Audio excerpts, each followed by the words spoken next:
Bienvenidos a todos. Soy Lena Petrova y os doy la bienvenida a un nuevo episodio de Asuntos Mundiales en Contexto. Hoy me alegra mucho recibir a Peter Schiff. Peter es un economista y analista de mercados muy conocido, además de un crítico abierto de la política de los bancos centrales. Es el economista jefe y estratega global en Euro-Pacific Asset Management. Peter ganó gran notoriedad por haber predicho la crisis financiera de 2008 y desde entonces se ha convertido en una de las voces más destacadas en defensa del dinero sólido y de la visión a largo plazo sobre la economía estadounidense. Peter, bienvenido al programa. Muchas gracias por acompañarnos. Y Gerard Thayer dio una presentación excelente.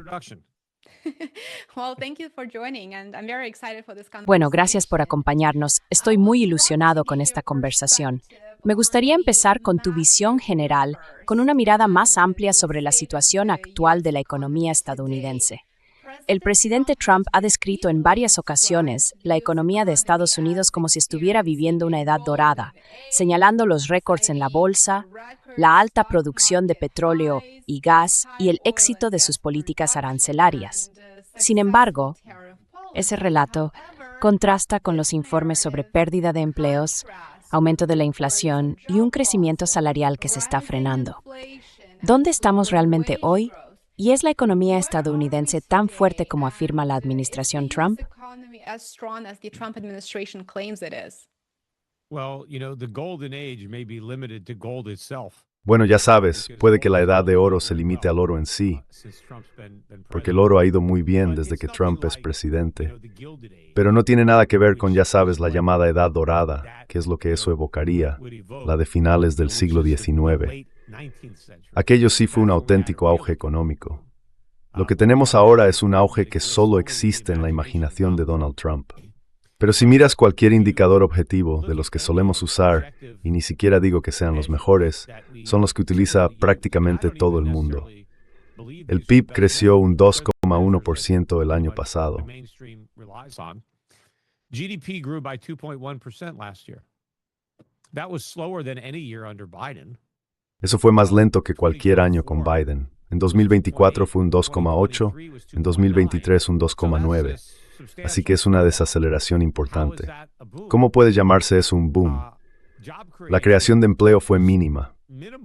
No fue buena con Biden, pero ahora fue aún peor. Apenas se crearon empleos. Creo que en 2024 hubo como mucho 1 millón de empleos en todo el año, pero en 2025 fueron unos 100,000. O sea, una décima parte. Así que no fue un boom en creación de empleo. La bolsa ha subido, sí, pero si mides el mercado desde que Trump asumió el cargo hasta ahora y comparas con lo que subió bajo Biden, ha subido menos.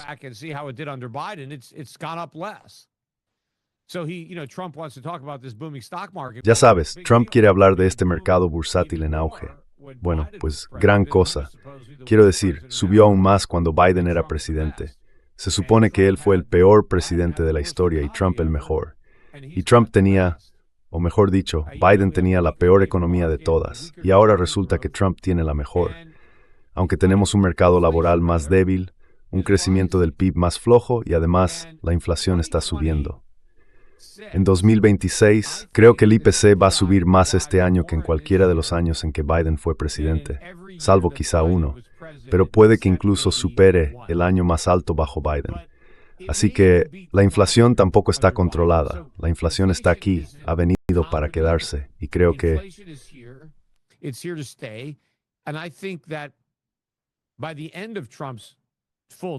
al final del mandato completo de Trump, el aumento total de los precios al consumo probablemente superará al que hubo con Biden. Así que la inflación va a empeorar, no a mejorar. Y el gasto con déficit, Trump fue muy crítico, y muchos republicanos también, con razón, con el gasto con déficit bajo Biden. Culparon ese gasto del déficit de la inflación, y desde luego fue en parte responsable. Pero también lo fue el gasto con déficit de Trump, que Biden heredó. Y mucho tuvo que ver la Reserva Federal, que siguió las mismas políticas inflacionarias tanto con Trump como con Biden. Pero,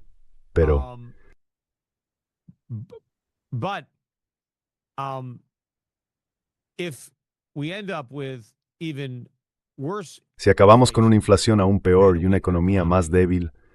Ahora me acuerdo. Era la deuda. La deuda nacional está ya cerca de los 40 billones. Estamos por encima de los 39 billones y vamos a llegar a los 40 en cuestión de un mes. Pero los déficits anuales ahora superan a los déficits bajo Biden. Exacto. Y creo que para cuando termine el mandato de Trump, la deuda nacional podría alcanzar los 50 billones. Es enorme. De hecho, cuando Donald Trump fue presidente por primera vez, marcó el récord del mayor aumento de la deuda nacional en un solo mandato. Biden batió ese récord, creo. Pero ahora Trump va a batirlo otra vez. I believe. But now Trump's going to break that record. And Trump's, he's Y Trump, ya sabes, obviamente va a tener el récord de la mayor deuda de la historia, porque va a gobernar 2 mandatos. Así que va a superar, ahora mismo el récord lo tenía Obama, que acumuló la mayor deuda porque estuvo 8 años. Trump casi lo igualó en lo que Biden hizo en 8, y Biden también, quiero decir, estuvo cerca. Pero creo que Trump claramente va a tener 2 mandatos ahora. Va a arrasar a Biden. Así que por cualquier medida objetiva, es una presidencia fracasada. Es una economía fracasada. Sí, hay algunos aspectos positivos, pero no creo que compensen todos los negativos.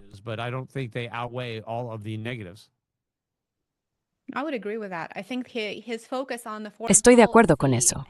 Creo que su enfoque en la política exterior ha sido una gran preocupación y, por supuesto, su política exterior es un tema en sí mismo que no vamos a tratar en este video. Pero la economía estadounidense y la economía global están viviendo una volatilidad y una incertidumbre extremas, en parte por sus decisiones en política exterior, con la guerra en Irán convertida en un factor desestabilizador importante.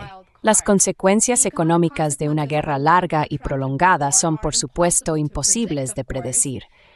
Pero ¿cómo describirías el impacto económico general de la guerra contra Irán hasta ahora? ¿Estamos ante un choque económico temporal o ante algo mucho más estructural?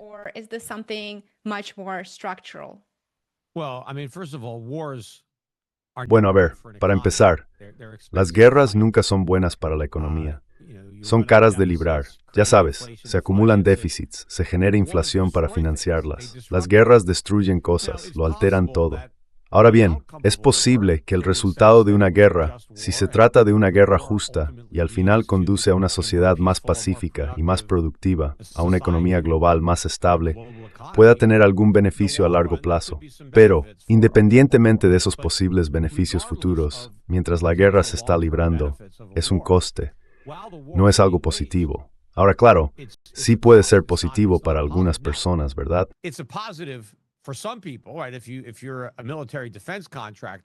Si eres un contratista de defensa militar y te están llegando un montón de nuevos pedidos, claro, te encanta la guerra, ¿no? Así que hay ganadores y perdedores. Pero, en general, es una carga que la economía tiene que soportar. Y obviamente, si la economía ya está pasando por dificultades y ya tiene problemas, entonces esa carga es aún más pesada que cuando todo va bien. Pero una de las cosas más importantes de esta guerra es que va en contra de todo lo que representaba Trump, de todo lo que defendió en su campaña.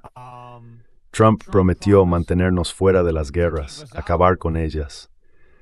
Fue muy crítico con la participación de Estados Unidos en Irak y en Afganistán, y dijo que si él fuera presidente, no habríamos estado en ninguna de esas guerras.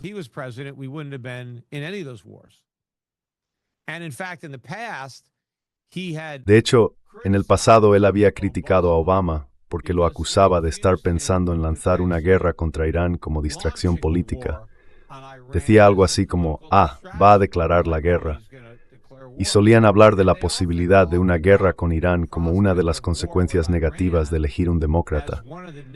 No votéis por Kamala Harris, porque podríamos acabar yendo a la guerra con Irán. Así que el hecho de que ahora estemos en guerra con Irán, ya sabes, es una auténtica traición. Y Donald Trump intenta decir, bueno, yo no empecé esta guerra, lleva 50 años en marcha, se lo tenían merecido. Vale, entonces, ¿por qué no hiciste campaña con ese argumento?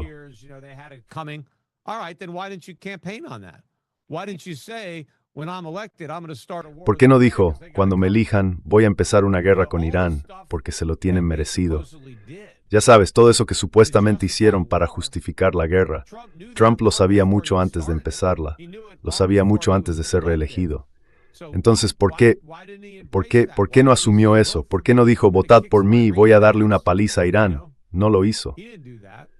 Así que mira, yo siempre fui crítico con las políticas económicas de Trump, pero apoyé su política exterior hasta ahora, hasta que empezó una guerra. Así que me quitó una de las pocas cosas que me gustaban de su presidencia. En su primer mandato, más o menos, cumplió con eso.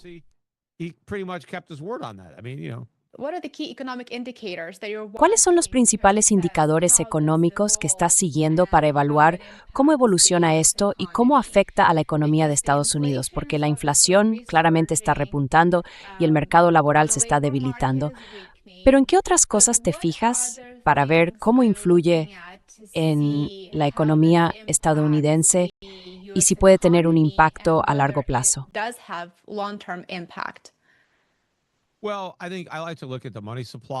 Bueno, creo que me gusta fijarme en la oferta monetaria y en el balance de la Reserva Federal, que ahora están creciendo a un ritmo bastante fuerte, o mejor dicho, no saludable, porque es un ritmo inflacionario. También observo el precio del oro, que ha alcanzado máximos históricos. Ha tenido una pequeña corrección, pero la tendencia es muy clara. La ruptura es muy clara. Eso indica una pérdida de confianza en el dólar estadounidense y en la deuda soberana de Estados Unidos. Miro los tipos de interés a largo plazo, que se han mantenido obstinadamente altos a pesar de los intentos de la Reserva Federal por bajarlos. Los tipos a largo plazo no han bajado, de hecho han subido. Así que eso es otra señal más de pérdida de confianza en el dólar.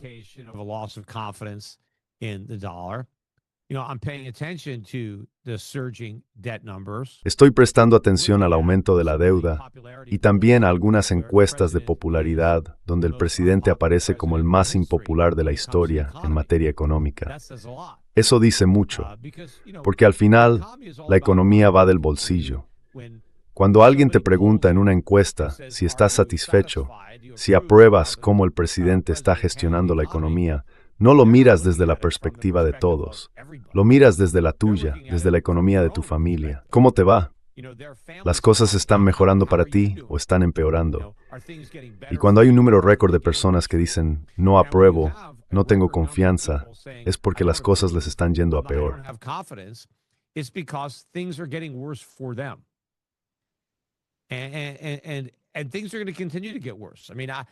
Y las cosas van a seguir empeorando. Quiero decir, por mucho que Trump quiera meternos a la fuerza ese relato falso de que estamos viviendo un auge económico, de que ha dirigido el mayor repunte económico de la historia del mundo, esas mentiras no borran la realidad que la gente vive cada día. Así que creo que esto va a ser muy problemático en noviembre, con unas elecciones de mitad de mandato que van a inclinarse claramente hacia los demócratas. Y eso es un problema para el país, porque sus políticas son incluso peores que las de los republicanos. Normalmente, bueno, esta vez los republicanos también han tenido políticas bastante malas, pero con los demócratas podría ser aún peor. But it could get even worse with Democrats.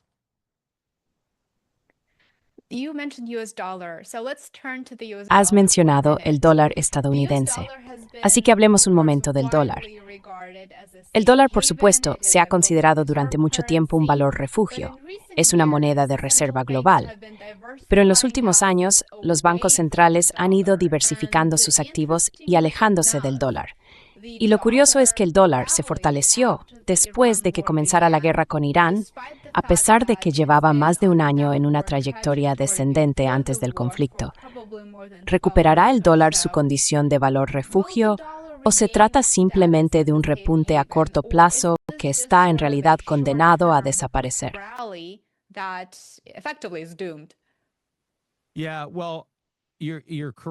Sí, bueno, tienes razón en que mucha gente ha considerado el dólar como un refugio seguro. Yo no estoy entre ellos.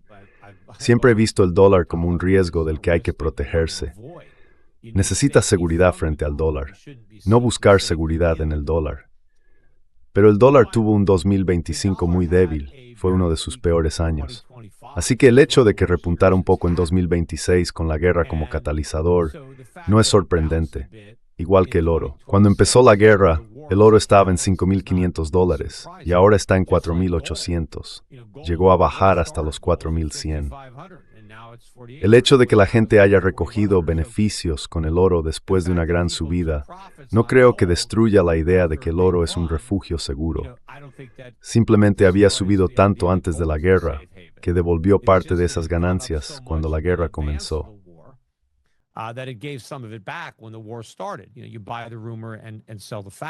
Ya sabes, eso de comprar con el rumor y vender con el hecho. Pues lo mismo pasa con el dólar. Hubo algo de cobertura de posiciones cortas, un pequeño rebote del dólar, pero nada importante. De hecho, el dólar ha perdido casi toda esa ganancia. El índice del dólar está más o menos en 98,5. Cuando empezó la guerra estaba en torno a 98, luego subió por encima de 100, un aumento de alrededor del 2,5%. Y ahí se quedó. Eso fue todo lo que el dólar pudo conseguir. Así que para mí es un movimiento de refugio muy limitado. Creo que si esta guerra hubiera empezado hace 10 o 20 años, habríamos visto una subida mucho mayor del dólar. Pero eso no está ocurriendo ahora, porque el dólar está perdiendo atractivo y va a perder mucho más en los próximos años.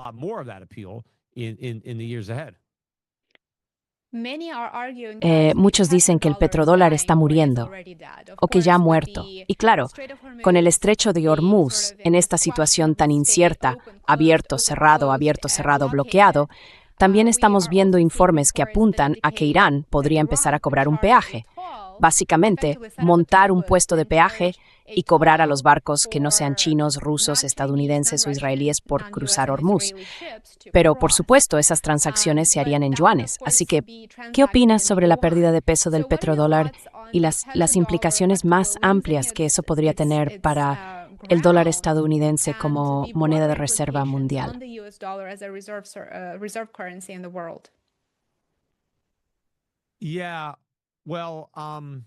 Sí, bueno, es evidente que el petrodólar es algo muy importante.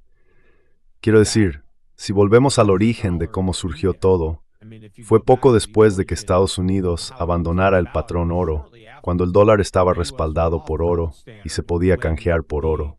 Y cuando dejamos eso atrás, el dólar perdió cualquier valor real, más allá de que podías gastarlo, pero ya no tenía nada que lo respaldara. Y cuando conseguimos que los países de la OPEP fijaran el precio del petróleo en dólares y dijeran al mundo, si queréis comprar nuestro petróleo, necesitáis dólares estadounidenses, creamos otra razón para que el mundo necesitara dólares.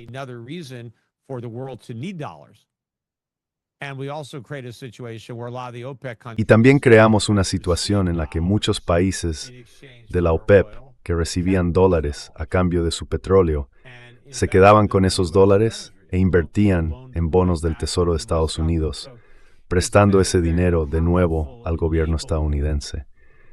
Así que ha sido un factor muy importante que ha permitido nuestro gasto deficitario y nuestros déficits comerciales. Y creo que eso se está acabando y que va a ser un gran problema para Estados Unidos, que depende de este sistema. Pero al mismo tiempo, creo que será un gran beneficio para el resto del mundo, que ha tenido que soportar el peso de todo esto, porque esa relación ha permitido que los estadounidenses vivamos por encima de nuestras posibilidades. Podemos gastar más de lo que producimos.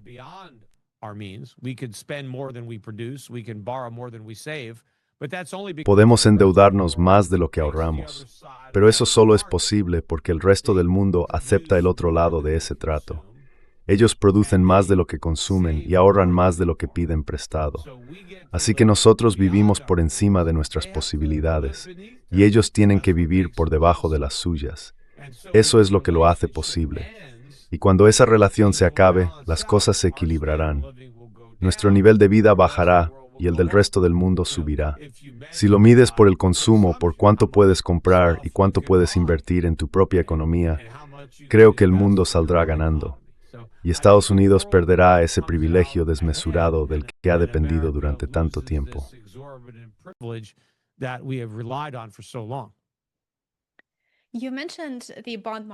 Has mencionado el mercado de bonos, Peter, y me encantaría conocer tu opinión sobre cómo está hoy. Últimamente ha estado mostrando señales de alerta. Las subastas del Tesoro han registrado una caída en la demanda. ¿Cómo interpretas estos movimientos en el mercado de bonos y qué lectura haces de ellos?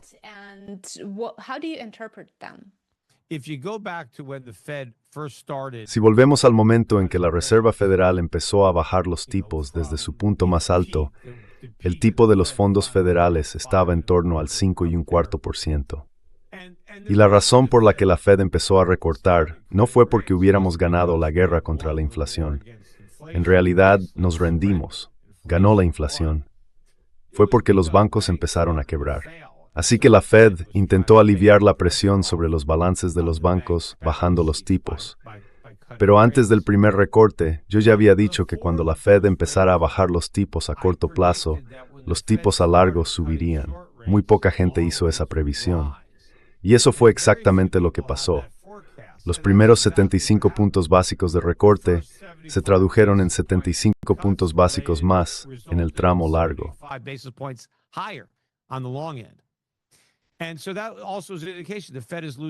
Y eso también indica que la Reserva Federal está perdiendo el control del mercado de bonos. Hoy en día los bancos centrales extranjeros están despreciando, por así decirlo, un rendimiento del 4% en los bonos del Tesoro. Prefieren tener oro, aunque no les dé ningún rendimiento. Y eso dice mucho. Creo que es un indicador de mercado importante sobre lo que puede pasar. De hecho, el exsecretario del Tesoro, Hank Paulson, dijo la semana pasada que Estados Unidos debería tener un plan de contingencia, un plan de emergencia, por si se produce una caída fuerte en la demanda de bonos del Tesoro. Y claro, lo que debería decirle a la administración es, haced algo ahora, antes de que tengamos una crisis así.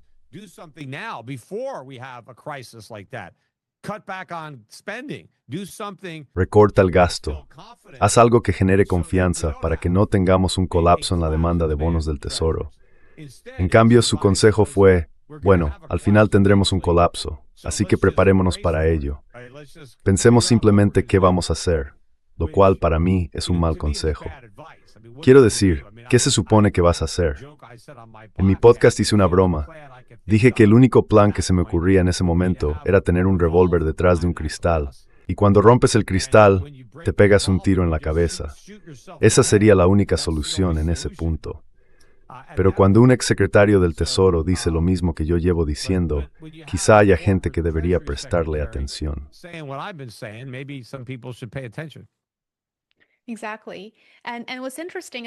Exacto. Y lo interesante es que la administración Trump lleva ya un tiempo en esta batalla con la Reserva Federal. El nuevo presidente designado, si finalmente se confirma, Kevin Warsh, es, por supuesto, una elección de Trump. Y puede resultarle muy difícil apoyar una bajada de los tipos de interés, teniendo en cuenta la situación económica actual, sin que parezca que está actuando en favor de la administración Trump.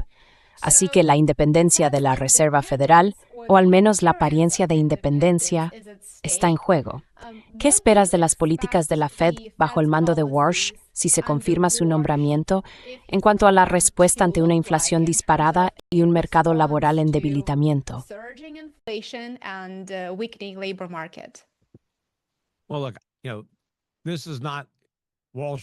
Mira, este no es el primer rodeo de Warsh. Ya ha estado en la Reserva Federal antes, y no espero ninguna diferencia con respecto a los presidentes anteriores. Va a responder igual que Yellen, Bernanke, Greenspan o Powell. Bajará los tipos de interés y emitirá dinero. Cuando las cosas se pongan feas, si las bolsas caen lo suficiente, si la economía se debilita o el paro sube, van a abrir el grifo. Bajarán los tipos, imprimirán dinero. Y ya sabes, van a ignorar el impacto que eso tenga en los precios al consumo, porque para ellos hay otras cosas más importantes. Les preocupa mucho el nivel de los tipos de interés a largo plazo y la capacidad de la Reserva Federal o del propio gobierno de Estados Unidos para financiar su deuda. Así que serán el comprador de último recurso, aunque eso signifique generar mucha inflación por el camino.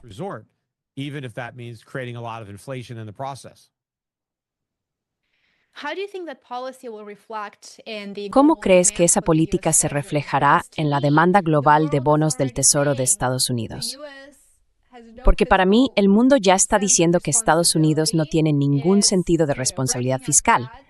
Está, ya sabes, acumulando deuda. Su deuda nacional está fuera de control. El coste de los intereses para mantener esa deuda supera el billón de dólares al año. Y eso no significaría en la práctica que cada vez menos países digan, queremos comprar valores estadounidenses porque creemos que la economía de Estados Unidos es resistente. Me da la sensación de que eso podría salirles mal si vuelven a imprimir dinero. Claro, a corto plazo probablemente sería algo positivo, pero a largo plazo parece una estrategia que se acaba volviendo en contra. Yeah, well, it's never really a good thing. I mean, it can make you feel Bueno, a ver, nunca es realmente algo bueno. Quiero decir, puede hacerte sentir bien, ya sabes, como las drogas. Puedes tomar una droga muy dañina que te haga sentir bien durante un tiempo, pero te está haciendo daño y creando problemas. Y eso es lo que ha hecho la heroína monetaria. La economía está en serios apuros hoy por la cantidad de veces que hemos dependido de esa droga para sentirnos mejor, en lugar de afrontar los problemas de fondo que eran la razón por la que necesitábamos sentirnos mejor. Así que sí, creo que esas políticas no deberían estar saliendo mal. and they will backfire, and the money printing is going to directly Y la impresión de dinero va a debilitar directamente el dólar, y esa debilidad va a hacer subir los tipos de interés a largo plazo justo cuando intentan bajarlos. Además, una inflación más alta va a actuar como un sedante para la economía, justo cuando tratan de estimularla. Así que creo que nos dirigimos hacia una crisis real, mucho peor que la de 2008. Creo que va a ser una crisis de deuda soberana, no una crisis de hipotecas subprime, y también una crisis del dólar estadounidense. El dólar va a estar en el epicentro de todo esto, así que la gente tiene que estar preparada. Tienen que tener oro, tienen que tener plata, no dólares.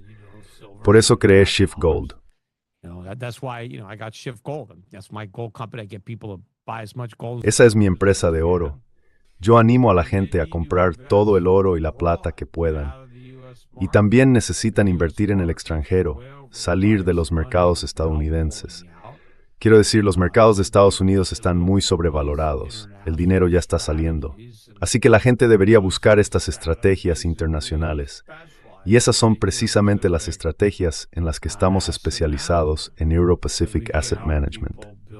Podemos ayudar a las personas a construir carteras en mercados emergentes, en mercados extranjeros desarrollados, en metales preciosos y en otras empresas de recursos naturales que se benefician del entorno de esta inflación en el que no solo estamos ahora, sino en el que vamos a quedarnos durante muchos, muchos años. But we're going to be stuck in for many, many years. Pasemos a hablar de los mercados energéticos, porque sé que cuando uno mira las noticias, los precios de la energía aparecen en todos los titulares. Ahora mismo, el petróleo se está negociando en torno a los $100 por barril. La previsión de JP Morgan apunta a que podría llegar a 120 o incluso $150 por barril. Si hubiera una nueva escalada y, por ejemplo, Yemen cerrara Bab al-Mandab, podríamos estar hablando de $200 por barril, lo que sería absolutamente catastrófico. ¿En qué momento el aumento del precio de la energía se vuelve extremadamente desestabilizador para la economía de Estados Unidos? Y si eso ocurriera, ¿qué cree que haría la administración Trump para mitigar los riesgos?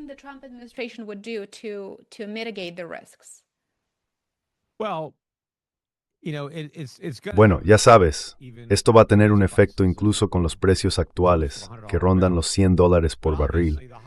Pero claro, cuanto más suba el precio del petróleo y más se alargue la guerra y mientras el estrecho siga cerrado, más subirán los precios. Ahora bien, creo que los precios van a subir de todas formas, incluso si la guerra termina y el estrecho se reabre. Y van a subir igualmente.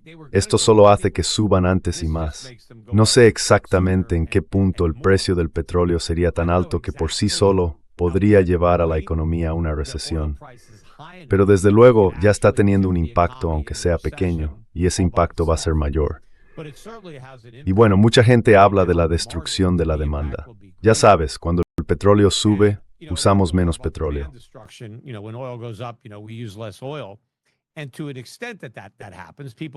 Y hasta cierto punto eso pasa.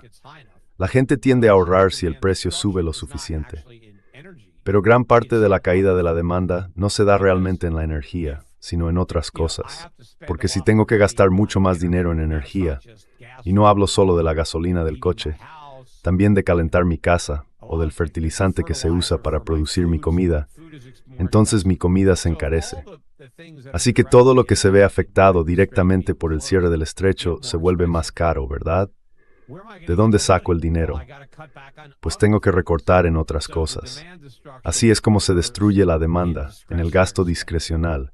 Y ahí es donde se nota la debilidad, donde empiezan los despidos. Y bueno, ¿qué haría probablemente la administración Trump? Cuanto más se acerque una elección, más presión habrá para hacer algo.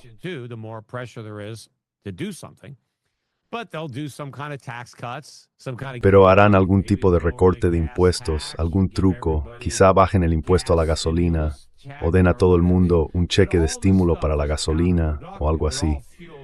Pero todo eso es contraproducente. Todo eso alimenta la demanda, y eso empeora el problema. No nos da más oferta, solo más demanda. Y la Reserva Federal, claro, puede intentar bajar los tipos de interés e imprimir dinero para compensar el precio más alto del petróleo. Pero eso va a generar precios aún más altos, no solo del petróleo, sino de todo lo demás. Verás, que suba el precio del petróleo no crea inflación. Eso puede provocar una recesión. Lo que crea inflación es cuando la Reserva Federal imprime mucho dinero porque los precios altos del petróleo causan una recesión. Entonces la Fed imprime mucho dinero y eso hace que suban todos los precios, no solo el del petróleo.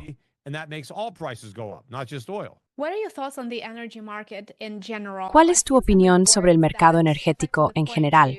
He visto algunos informes que en la práctica apuntan a una manipulación de precios y al hecho de que el precio del crudo Brent y probablemente también el WTI no refleja realmente los riesgos reales de la cadena de suministro.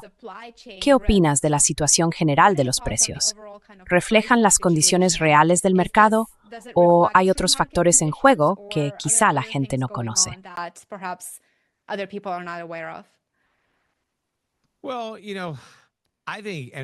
Bueno, mira, creo que los precios de la energía están bajos. Y una de las razones, en mi opinión, es que el dólar sigue bastante alto, apenas por debajo de 100. Creo que cuando empecemos a ver una caída más significativa del dólar, cuando el índice del dólar empiece a moverse en torno a 80 en lugar de 100, veremos mucha más demanda de petróleo y por tanto el precio será mucho más alto. Y a medida que sigamos imprimiendo dinero, generando inflación y reduciendo la demanda de dólares, aumentará la demanda de petróleo que se paga en dólares. Así que creo que va a subir. Por eso, después de las acciones mineras, la segunda parte más importante de mi cartera son las acciones del sector energético. En resumen, soy optimista.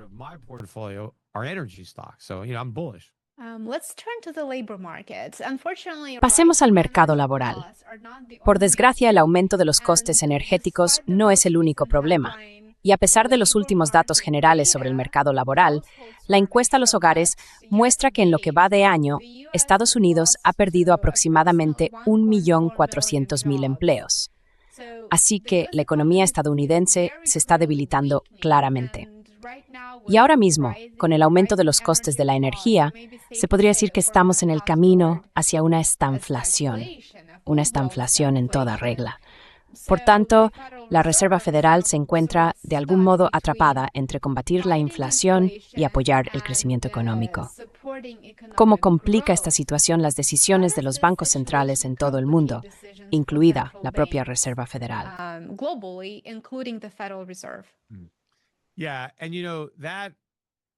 Sí, y sabes, esa dicotomía y esa tensión entre los llamados mandatos, como les gusta decir, en realidad vienen de no entender bien la eficacia de la política de la Reserva Federal. Porque la idea de que la Fed puede estimular la economía creando inflación es simplemente errónea. Bajar los tipos de interés o hacer expansión cuantitativa no ayuda de verdad a la economía. Ahora bien, puede servir para mantener altos los precios de los activos, pero que suba la bolsa no significa necesariamente que la economía mejore. De hecho, si las acciones están demasiado caras, que bajen es lo que realmente beneficia a la economía. Si la Fed impide que eso ocurra, está haciendo daño.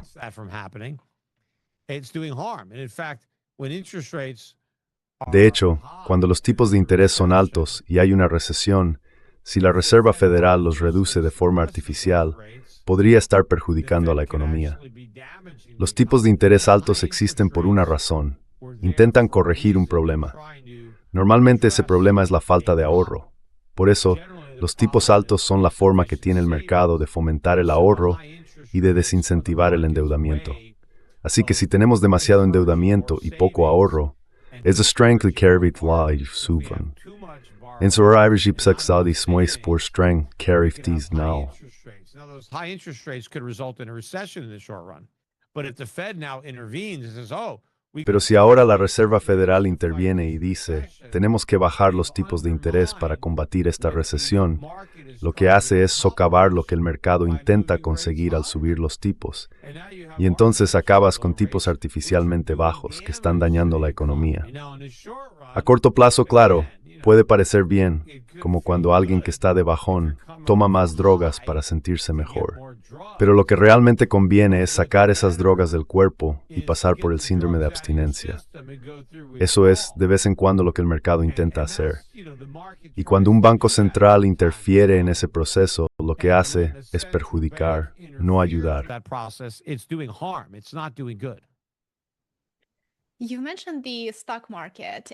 Has mencionado el mercado bursátil, y uno de los comentarios más frecuentes que recibo en mis videos sobre finanzas es algo así como: dices que la economía va tan mal, pero veo que la bolsa se está subiendo mucho, así que lo que dices no puede ser cierto. ¿Qué responderías a ese tipo de comentarios? ¿Por qué la bolsa está marcando máximos históricos mientras hablamos en la práctica de un colapso de la economía estadounidense? We're talking about the US economy collapsing effectively. Well, because the stock market is not the economy. Bueno, porque primero, el mercado bursátil no es la economía. El mercado bursátil es el mercado bursátil. Y puede subir por razones que no tienen nada que ver con la economía. De hecho, una economía débil puede considerarse buena para la bolsa, porque si una economía débil mantiene los tipos de interés bajos, los tipos bajos son buenos para el mercado. Si hay mucha liquidez, esa liquidez va a parar a las acciones. Si hay mucha inflación, los precios de las acciones suben, igual que sube el precio de cualquier otra cosa. Las acciones son precios. Pero si quieres mirar las acciones en términos de dinero real, si quieres verlas en términos de oro, eso te da una imagen más clara.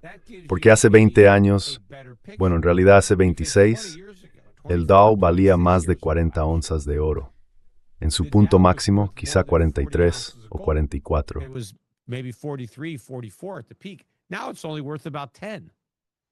Ahora solo vale unos 10. Es una caída enorme. Eso es una bajada del 75% en el Dow, en términos de dinero real. Así que si lo miras desde ese punto de vista, las cosas no pintan tan bien. Si yo hubiera ganado más dinero metiendo una barra de oro en el cajón de los calcetines que teniendo el S&P 500, y cobrando todos esos dividendos, si la barra de oro sigue superando al S&P, ¿qué te dice eso sobre el rendimiento real de las acciones estadounidenses? Y si el rendimiento real de las acciones es tan malo, quizá la economía también lo sea. Probablemente esa sea una de las razones por las que la bolsa ha rendido tan por debajo del oro, porque hemos tenido una mala economía todo este tiempo. Han estado señalando el aumento nominal del mercado bursátil para intentar convencernos de que la economía va bien.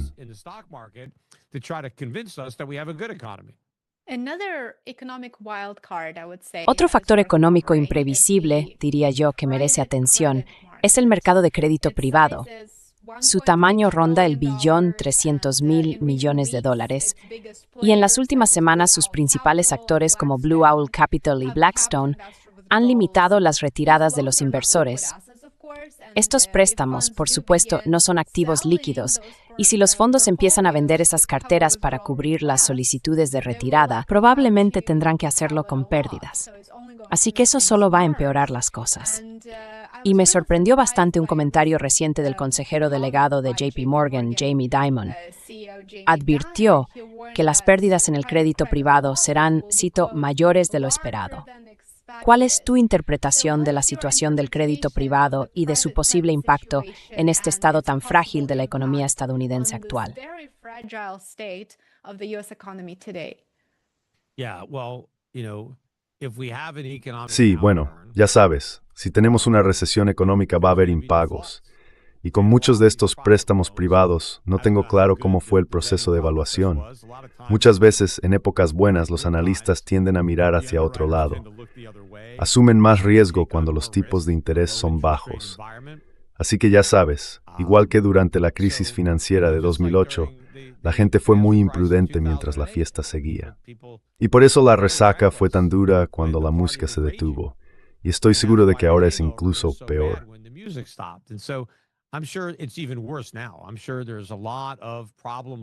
Estoy seguro de que hay muchos préstamos problemáticos, tanto en el sector comercial como en el individual. Muchos están relacionados con el mercado inmobiliario, pero también con otras formas de financiación al consumo. Muchos de esos préstamos van a salir mal. Hay mucha gente que ha pedido dinero prestado usando criptomonedas como garantía. Todos esos préstamos están fallando. Va a haber muchos impagos. Los activos que sirven de garantía tendrán que venderse a precios de liquidación. Y eso, evidentemente, no es bueno para los vendedores. Puede que los compradores consigan una buena oportunidad, pero va a haber grandes pérdidas en todo el sistema financiero. Y eso va a tener consecuencias.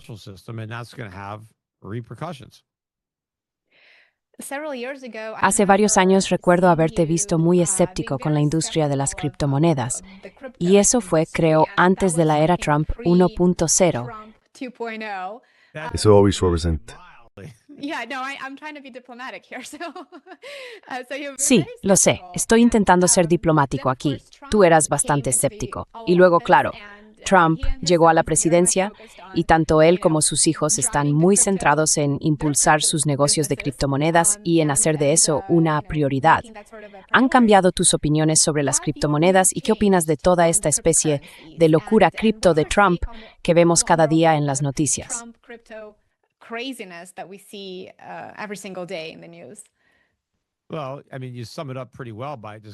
Bueno, quiero decir, lo has resumido bastante bien llamándolo una locura, porque creo que todo esto es una locura. Pienso que la razón por la que Trump abrazó el Bitcoin no fue porque de repente se hiciera creyente del Bitcoin después de años criticándolo. Se dio cuenta de que apoyar el Bitcoin era buena política. Consiguió mucho dinero de la comunidad cripto para financiar su campaña de 2024 y logró convencer a mucha gente que tiene Bitcoin para que votara por él, simplemente por su postura a favor del Bitcoin. Así que fue un gran tema político porque realmente no perdió apoyo por ser pro-cripto. Es decir, si te declaras pro-elección, sí, ganas a los pro-elección, pero pierdes a los pro-vida y al revés. Pero si te declaras pro-cripto, no hay un gran voto anticripto. A Trump le gusta el Bitcoin. Yo voy a votar por Kamala.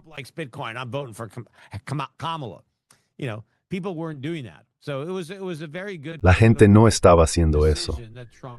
Así que fue una decisión política muy buena por parte de Trump. Pero luego, no solo abrazó las criptomonedas para conseguir dinero y votos, sino que también vio una oportunidad para él y su familia de ganar mucho dinero. Y básicamente centraron todo el imperio empresarial Trump en las criptomonedas. El sector inmobiliario pasó a un segundo plano y ahora ganan más dinero con las criptos que con cualquier otra cosa. Eso se debe a su popularidad dentro de la comunidad cripto y a la influencia que tiene sobre la industria, porque la gente quiere invertir junto a él. Piensan que Trump les cubre las espaldas. Ahora que Trump es pro-cripto, tenemos un zar de las criptomonedas, un presidente cripto, y está claro que va a dirigir el capital y la inversión hacia ese sector e intentará impulsar una legislación favorable a las criptomonedas que les beneficie.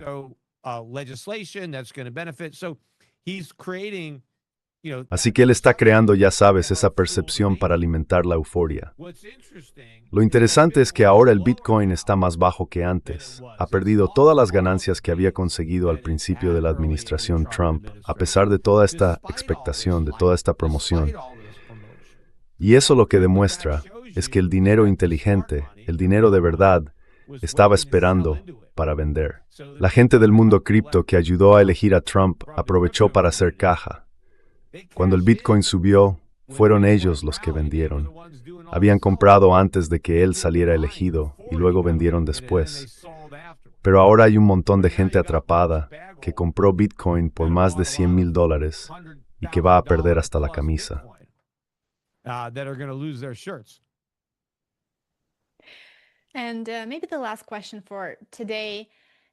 Y quizá la última pregunta por hoy. La economía estadounidense está en una situación bastante incierta, digámoslo así.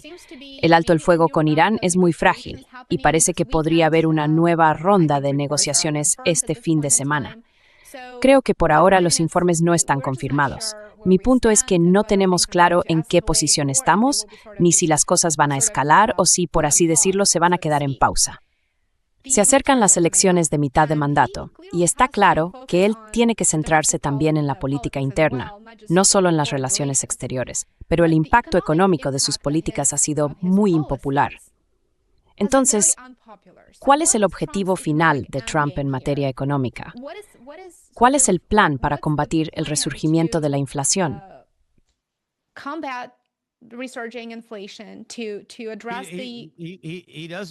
No tiene un plan. Quiero decir, su plan es el de perfora, nena perfora, ¿no? Básicamente más petróleo.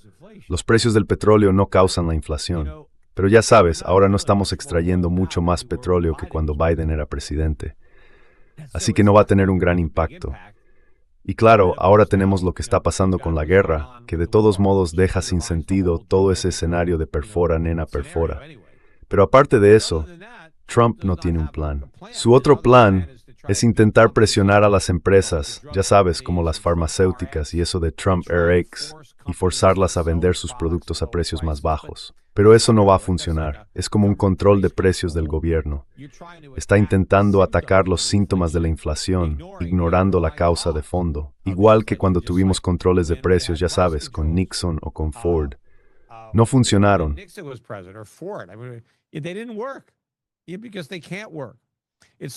Sí, porque no pueden hacer que funcione. Es como, mira, si me da cáncer de piel y me pongo una tirita solo para no verlo, eso no va a impedir que se extienda. Tengo que ir al origen del cáncer para curarlo. Y lo que están haciendo con la inflación es tapar los síntomas mientras la enfermedad empeora. Así que él no tiene ningún plan. El único plan posible sería recortar el gasto público y subir los tipos de interés. Y son justo las dos cosas que él rechaza. No quiere reducir el gasto del gobierno. Quiere que el gobierno gaste más. Y quiere que la Reserva Federal baje los tipos. Los quiere al 1% o incluso menos. Quiere que la Fed vuelva a la expansión cuantitativa. Todo eso es inflación. Así que no quiere menos inflación, quiere más inflación. Solo que no quiere que la gente se dé cuenta.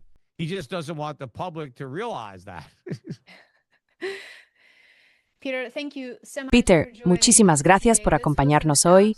Ha sido una conversación realmente fascinante y estoy seguro de que a nuestros espectadores les encantaría tenerte de nuevo en el programa. Espero que vuelvas para un nuevo episodio. Ah, claro. Me sorprende que haya tardado tanto en hacerse este primero. Sé que estuve oyendo que lo íbamos cancelando una y otra vez. Mi agenda estaba bastante llena, pero me alegra que al final hayamos conseguido hacerlo. Yo también, y tengo muchas ganas de hacer uno nuevo contigo. Muy bien, cuídate, que tengas un buen fin de semana.